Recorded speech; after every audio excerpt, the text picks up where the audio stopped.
Peru की राजधानी lima से होकर की मेरी पैदल यात्रा जारी है। मैं कल शाम को यहाँ पहुंचा था। आज दोपहर के अंदर नगर के अनेकों नज़ारों को अपने कैमरे में समेट भी लिए हैं। दाईं तरफ राष्ट्रपति के महल हैं। चलने के बीच में सड़कों के किसी संगम स्थल पर पहुंचता हूं। पत्थर बिछाई गई सुंदर सड़कें, अनेकों गतिविधियों के केंद्र हैं ये सारी जगह। लोगों के एकत्रित होने के स्थान, व्यापार और सांस्कृतिक कार्यक्रम यहाँ चलते हैं। काजा अलियागा नामक इमारत यह दिख रही है। लैटिन अमेरिका के ही सबसे पुरानी औपनिवेशिक कालीन इमारत। कासा अलियागा का निर्माण 1535 में हुआ था। यहाँ पर एक पुल है, न्यूटाटी पिएद्रा नामक पुल। पुल पर चढ़ते समय नीचे से एक ट्रेन को जाते हुए देख सकते हैं।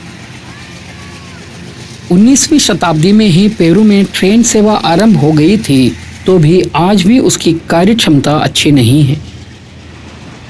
सवारी ट्रेनों की सेवा से मालगाड़ियों की सेवा ही यहाँ अधिक उपलब्ध है। ट्रेन की पटरियां नदी के किनारे से होकर जाती हैं। नीचे रिमाक नदी बह रही है। उसके तट पर ही लिमा नगर की स्थापना हुई है। पुआरोचेरी हाईलैंड से उत्पन्न नदी 160 किलोमीटर लंबी है। यहाँ से कुछ किलोमीटर और बहने के बाद वह पैसिफिक सागर में जाकर मिल जाती है। पुल के उस पार रिमा डिस्ट्रिक्ट है। वह लिमा नगर का ही अति प्राचीन भाग है। नदी पार करके प्यूंडाडी पियात्रे से होकर मैंने चलना जारी रखा। बाढ़ से बचने के लिए नदी के दोनों किनारों पर कंक्रीट की दीवारें बना रखी हैं। लिमा डाउनटाउन और रिमाक डिस्ट्रिक्ट को जोड़ते हुए नदी के ऊपर से इस तरह के 6 पुल हैं। मैं पुल पार करके अभी रिमाक डिस्ट्रिक्ट पहुंच रहा हूं। पहले नदी किनारे के 2 अलग अलग आबादी वाले प्रदेश थे, तो अभी लिमा डाउनटाउन और रिमाक डिस्ट्रिक्ट एक दूसरे से जुड़े हुए हैं। लिमा के ही भाग वाला विरासतीय जिला है। यहाँ से रिमाक डिस्ट्रिक्ट शुरू होता है। गाड़ियों की यातायात पर रोक लगाकर सारे प्रदेश को मात्र पैदल चलने की सड़कों में रूपांतरित कर रखा है। सारी सड़कों के किनारों पर औपनिवेशिक काल की इमारतें स्थित हैं। वो दूर यहाँ के प्रसिद्ध सेंट लासरो देवालय दिख रहा है। वह रिमाक प्रदेश में स्थापित पहला गिरजाघर है। ये प्राचीन सड़क सेंट लासरो गिरजाघर के आंगन तक जाती है। अभी रिमाक भी अनेकों पर्यटकों के आने वाला एक प्रदेश में रूपांतरित हो चुका है। रिमाक के ये प्रदेश लिमा के ऐतिहासिक केंद्र के ही भाग हैं। यह नगर का वह भाग है जिसने यूनेस्को के विश्व विरासत सूची में स्थान पाया है। इतिहास कहता है कि स्पेन निवासियों की बड़ी संख्या में लिमा पहुंचे 16वीं शताब्दी में ही रिमाक में बस्तियां स्थापित होने लगी थी। 1610 में रिमाक नदी के ऊपर से एक पत्थर के पुल का निर्माण होते ही ये प्रदेश भी लिमा का भाग बन गया था। तब तक अनेकों औपनिवेशिक कालीन इमारतें, देवालय और एक मठ आदि स्थापित हो चुके थे। सड़क के किनारे पर एक ऑटो रिक्शा खड़ी है। बजाज का ही ऑटो रिक्शा है। 1988 में यूनेस्को ने इस प्रदेश को विश्व विरासत सूची में शामिल किया तो था, तो भी 2000 के बाद ही यहाँ के औपनिवेशिक कालीन इमारतों के पुनरुद्धार किए गए थे। इस प्रदेश को एक पर्यटक केंद्र में विकसित हुए अभी 10 साल ही हुए हैं। उससे पहले नदी के इस पार के ये प्रदेश लिमा की कम आमदनी वाली जनता के निवास स्थान हुआ करते थे। समाज विरोधी ताकतों और चोरों के अड्डा होने की बदनामी भी रिमा डिस्ट्रिक्ट को झेलनी पड़ती थी। आज भी इस विरासत वाले भाग के अलावा झुग्गी, गरीबों की बस्ती आदि मात्र हैं रिमाक के नज़ारे। किसी चौराहे पर पहुंचने पर इस प्रकार की बस नजर आई। लिमा के आंतरिक प्रदेश की ओर चलाए जाने वाले आलीशान बसें, डबल डक्कर बस हैं। यह रास्ते पर कुछ मज़ेदार व्यापार चल रहे हैं। उबले हुए अंडे। दुकानदार औरत उबले हुए बटेर के अंडों को बर्तन से निकाल रही है। हमारे देश में प्राप्त बटेर के अंडों से आकार में थोड़े बड़े हैं यहाँ के अंडे। उस दुकान के बगल में हमारे देश में भी दिखने वाली गली की छोटी दुकान, मिठाई बिस्कुट आदि बेचे जा रहे हैं। लिमा की जनता की जिंदगी की झलक इन नज़ारों में मिलती है। सड़क के किनारे पर छज्जों वाले मकान। मैं वहां से वापस पुल पार करके लिमा के नगर वाले भाग पर लौट आया। एक फेयर ग्राउंड एरिया है यह, अल्बेड़ा चबुका ग्रांडा नामक प्रदेश। सरकारी महल और रिमांग नदी के बीच का विस्तृत प्रदेश। यह इस प्रकार के मेलों का एक स्थायी स्थल है। हस्तशिल्प वस्तुएं, चमड़े के उत्पाद आदि के मिलने की जगह, अनेकों दुकानें, अस्थायी प्रदर्शनी और बिक्री आउटलेट। यह स्थानीय निवासी और पर्यटक दोनों को लक्ष्य करके चलाए जा रहे वाणिज्यिक मेला है। मेले में अमेरी इंडियन आदिवासियों के अद्वितीय उत्पाद की दुकानें भी हैं।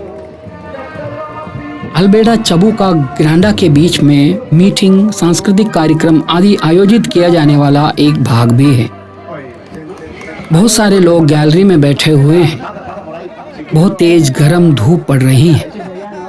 कुछ लोग छाता ताने बैठे हैं। बीच में माइक हाथ में लिए एक बंदा उपस्थित है। भाषण और गाने के मिले जुले रूप वाला कोई कार्यक्रम चल रहा है। स्पेनिश भाषा में होने के कारण कार्यक्रम की सही जानकारी मुझे नहीं मिल रही है।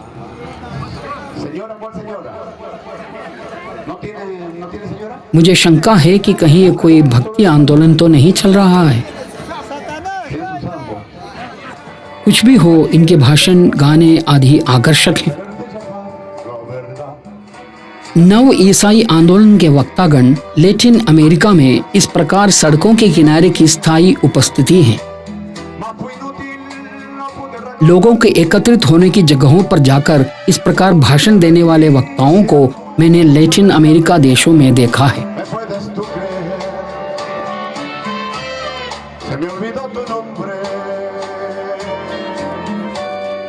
वक्ता कुछ देर लोगों से बात करता है, फिर एक गाना गाता है। करो के संगीत के साथ का गाना है। कुछ लोग धूप सहते हुए बैठे सो रहे हैं। मैंने गैलरी से निकलकर आगे चलना शुरू किया। इन प्रदेशों को देखने से साफ जाहिर होता है कि लिमा नगर को एक सटीक योजना के अनुरूप ही बनाया गया है।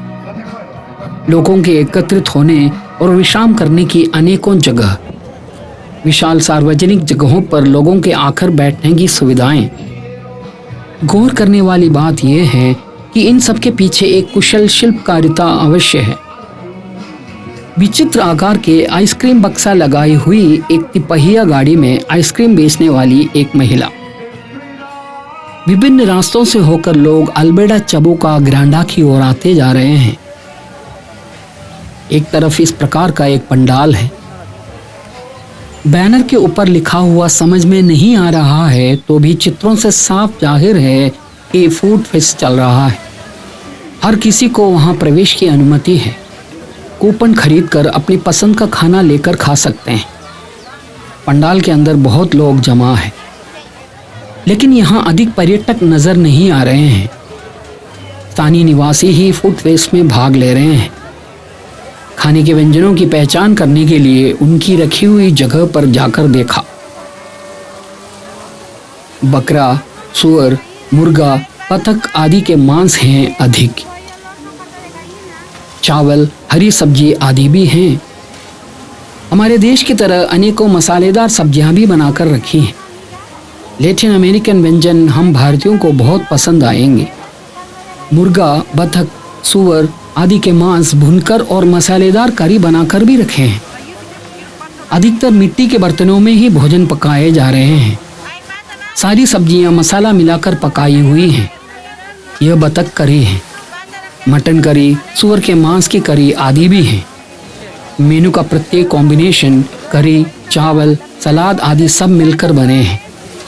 एक कॉम्बिनेशन का नाम डक, बीन्स, राइस सलाद है। मेनू का प्रत्येक डिश अद्वितीय पेरुवियन व्यंजन है। उबले हुए पके केले को कूटकर चूरा बनाने के बाद उसके गोले बनाकर पकवान का रूप दिया जाता है। वही बनाने का काम चल रहा है अभी यहाँ। पकवान का नाम पोर्क बनाना चिल्ली कोकाना है।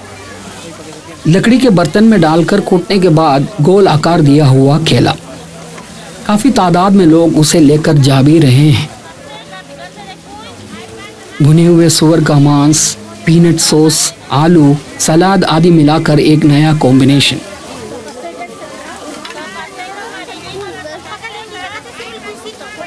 फिश, राइस, बनाना, सलाद आदि के एक अन्य कॉम्बिनेशन। यह रहा पत्ते में बंधा हुआ चावल, केला, कोकोना फल आदि मिलकर बना व्यंजन।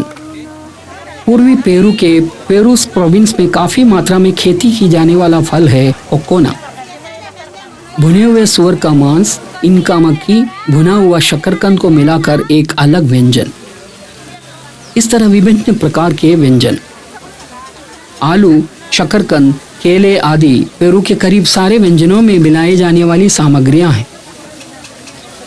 चावल और मक्खी इनके भोजन में शामिल हैं। लैटिन अमेरिका का फूड कैपिटल नाम से पुकारे जाने वाला नगर है लिमा। इस नगर में भोजन की इतनी अधिक विविधता जो है। नूडल्स और मांस करी एक व्यंजन है। 19वीं-20वीं शताब्दियों में चीन और जापान से पेरू पहुंचे प्रवासी लोग नूडल्स लेकर आए थे।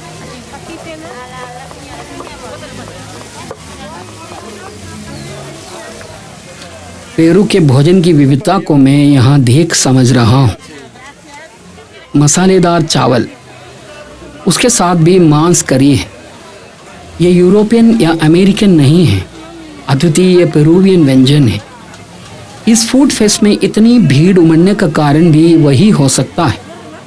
पता नहीं क्यों ऐसे ही देखते रहने के सिवाय यहाँ से कुछ खाने का मन नहीं हो रहा है। लेकिन इन दृश्यों को एडिट करते समय मेरे मन में ये ख्याल आया कि इन व्यंजनों के स्वाद चख कर देखना चाहिए था। इनका कोन यहाँ का एक मुख्य व्यंजन है। कच्चे मक्की के दानों में नमक डालकर पकाया गया एक व्यंजन। एक तरफ चिकन भुने जा रहे हैं। काफी मात्रा में मसाले मिलाकर बड़े चपटे पत्थर पर डालकर पकाए जा रहे हैं। लैटिन अमेरिका में मिर्ची और अन्य मसाले के उपयोग सबसे अधिक किया जाने वाला देश है पेरू। इनका आदिवासी परंपरा के अधीन कुछ विशेष प्रकार के मसाले इन्हें प्राप्त हैं।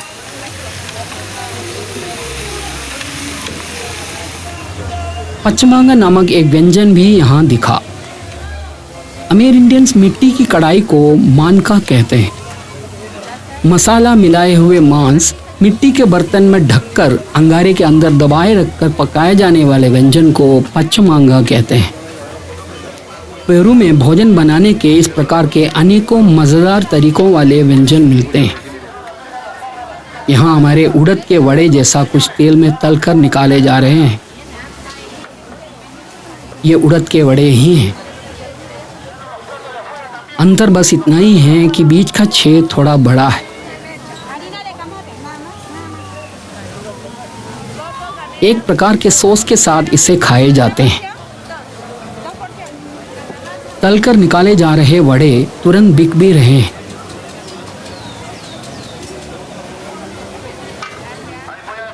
हमारी चटनी के बदले इस प्रकार इसके ऊपर सॉस डालते होंगे।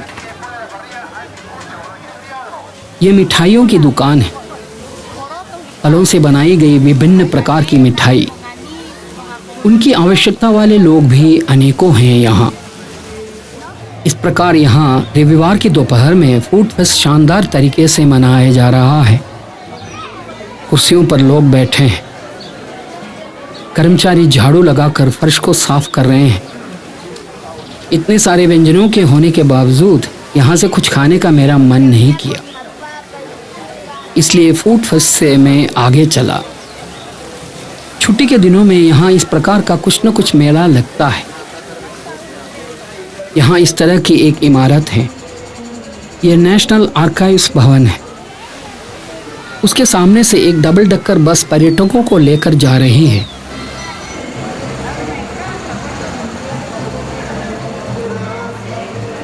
मैं नक्शा देखकर अंदाज लगाते हुए लिमा नगर में घूम रहा हूं। सामने की सड़क से पर्यटकों का एक दल स्केटिंग करते हुए जा रहे हैं। मैं नगर के प्रमुख पर्यटक मार्ग से होकर ही जा रहा हूं। पैदल जाने वाले पर्यटकों को ले जाने वाली डबल डक्कर बस आदि के मार्ग, पर्यटक सिटी टूर बस आदि को देखता हूं तो यह सोचकर मेरा आत्मविश्वास बढ़ता है कि मेरी यात्रा सही दिशा की ओर है। यहाँ एक देवालय है, सैंटो डोमिनिको गिरजाघर। आमतौर पर church and convent of saint Domenico नाम से जाना जाता है। यह पेरू का सबसे पुराना गिरजाघर है। मैंने उसके अंदर प्रवेश किया। इस गिरजाघर की एक विशेषता है, 2 ईसाई साधु संतों को इसके अंदर दफनाए गए हैं। वो दोनों रोसोफ लिमा नामक साध्वी और सेंट मार्टिन पोरस नामक साधु संत हैं। 2 साधु संतों को दफनाए जाने की अपूर्वता चर्च ऑफ सेंट डोमिनिको को पेरू के एक प्रमुख तीर्थ स्थल बनाता है। नगर के टूरिस्ट नक्शे में बहुत प्रमुखता के साथ दिखाए हुए होने के कारण ही मैंने यहाँ का दौरा किया है। एक बड़ा पुस्तकालय, धार्मिक संग्रहालय आदि सेंट डोमिनिक देवालय समुच्चय का भाग है। औपनिवेशिक काल के दौरान लिमा के कई स्पेनिश रईसों को गिरजाघर के तहखाने में स्थित कब्रिस्तान में दफनाए गए थे। दाईं तरफ नीला रंग पुती हुई एक इमारत दिख रही है। इसका नाम ओसाम्बेला हाउस है। एक जमाने में यह लिमा नगर के सबसे अधिक शान शौकत वाली इमारत हुआ करती थी। 19वीं शताब्दी के पहले दशक में 5 छज्जों वाली इस इमारत का निर्माण पूरा हुआ था। उस जमाने में छज्जों की गिनती से ही मकान की शान शौकत आंकी जाती थी। औपनिवेशिक काल के बाद कई बार स्थानांतरित हुई कासा डी ओसाम्बेला अभी एक एग्जीबिशन सेंटर और सांस्कृतिक कार्यक्रम आयोजित किए जाने वाली एक जगह है। अभी टैक्ना एवेन्यू नामक जगह पहुंचा हूं। पेरू के डाउनटाउन के बाहर की एक एवेन्यू। यह भी एक ऐतिहासिक प्रदेश है। लिमा नगर की स्थापना हुए काल में ही विकसित प्रदेश। यहाँ एक गिरजाघर है। लिमा और फिलीपाइंस की रक्षिका मानी गई रोसोफ लिमा नामक साध्वी संत के नाम वाला देवालय। जिस घर में रोस का जन्म हुआ था उसी जगह इस देवालय की स्थापना हुई थी। इतिहास कहता है कि 1586 में जन्मी 31 साल की उम्र में मृत्यु को पाई रोज ने साध्वी बनने के बाद चांदी के कांटेदार मुकुट पहनकर अपना जीवन बिताया था। यह सेंट मार्टिन डी पोरस नामक साधु संत के जन्म गृह हैं। टॉम जुआन पोरस नामक रईस को अना वेलेस्किस नामक अफ्रीकी युवती से जन्मा पुत्र है मार्टिन डी पोरस। पनामा से आज़ाद की गई एक गुलाम थी अना वेलेस्किस। 15 साल की उम्र में लिमा के डोमिनिकन कॉन्वेंट में एक परिचारक के रूप में पहुंचे मार्टिन बाद में उस काल के नियमों को पार करके एक संत बन गए। इस स्ट्रीट से होकर जाते हुए इसकी दोनों तरफ दिखने वाली दुकानों की एक खासियत नजर आ रही है। अधिकतर गिरजाघर से संबंधित वस्तुओं को ही बिक्री के लिए रखे हुए हैं। मोमबत्ती, संतों के चित्र, गुलाब जल, मोमबत्ती के स्टैंड आदि अनेकों वस्तु। पूजा सामग्रियों की दुकानें। टाटना एवेन्यू की दोनों ओर यही नज़ारे हैं। इस प्रदेश में देवालय और संतों के भवन के नाम पर अनेकों तीर्थ स्थल हैं। वहां जाने वाले लोग इन दुकानों से मोमबत्ती और अन्य पूजा सामग्रियां खरीदते हैं। मैं उन दुकानों के सामने से होकर आगे बढ़ा। कुछ दूर और जाने पर लोगों की भीड़ बढ़ती हुई नजर आने लगी। मैप में देखा तो मामले का पता चल गया।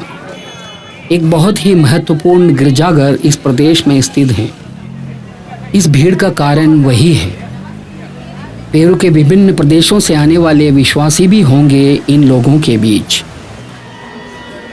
पेरू की जिंदगी के वास्तविक दृश्य ही चारों ओर नजर आ रहे हैं। इस प्रकार के नए नज़ारों की खोज में मैंने अपनी यात्रा जारी रखी।